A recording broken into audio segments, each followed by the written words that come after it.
Yo, what up you guys, Magic IQ here, and today I am bringing you guys a brand new build on the M5 and A+. As you guys know, I'm a big BMW guy. This is one of my favorite BMWs. This and the E92 M3 are pretty much tied for my two dream cars. Realistically, I'd actually want an E60 M5 with that screaming V10. If you're a BMW guy or a car guy, I'm pretty sure you guys might know about that car. Sounds amazing, very unreliable, but very worth it in my opinion. But this is another one of those vehicles that one day I hope to own.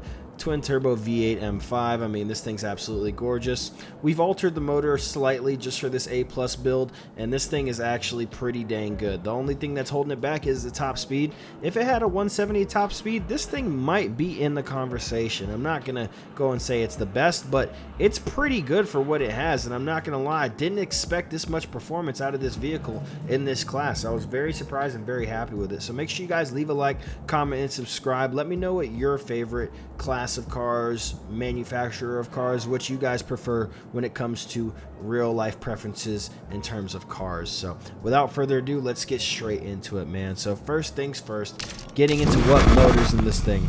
We have that 4.7 liter 200 brake horsepower V8 with the potential of 1126. Okay, so if you were going to max this thing out, this would probably be the second behind the 6.2 liter V8 from the Hellcat.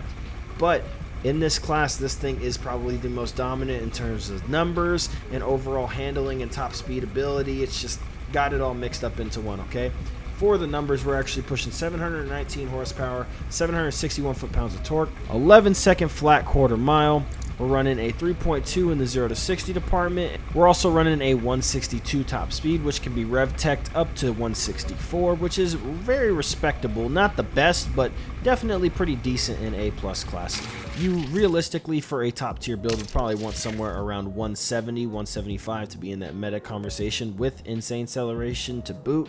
But this is pretty decent. Again, this isn't the best build in the world, but it is pretty dang good and will win you a lot of races in most lobbies, and I really love the look of this car. For the engine parts here, we have an elite induction, a basic ECU, elite fuel system, a super exhaust, elite screw supercharger, a sport bottle of nitrous, elite road suspension, pro brakes, super off-road tires. Now the reason we went with the off-road tires here is because I found that the traction bar being one over to the left was just enough acceleration, and going all the way to the left didn't really benefit me any more than throwing these tires on and getting a little bit more top speed and power out of the car. And honestly, this thing handles pretty equally across the board and can take those off-road sections pretty decently, as you guys will see in the footage. I actually hit a couple off-road sections on accident, and the car didn't really lose much speed, so it was actually impressive to see this thing move like that.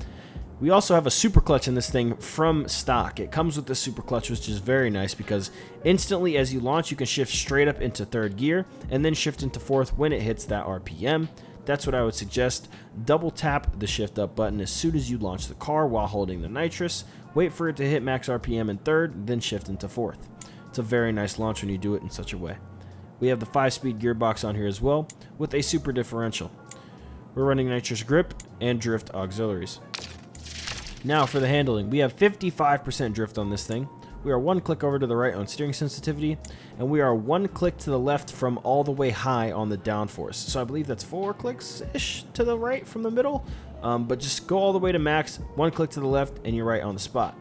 Traction control is off, and drift entry is gas and or brake tap. Up to you, completely personal preference. I actually use both on most of my builds.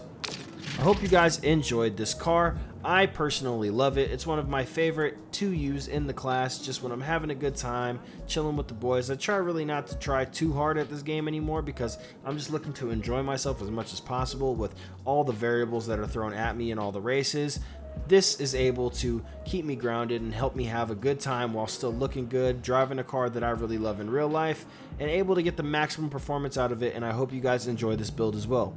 Let me know what else you guys want to see from the channel. I appreciate you guys so much for tuning in. So Magic IQ, and I'll see you guys in the next one, and I'm out. Peace.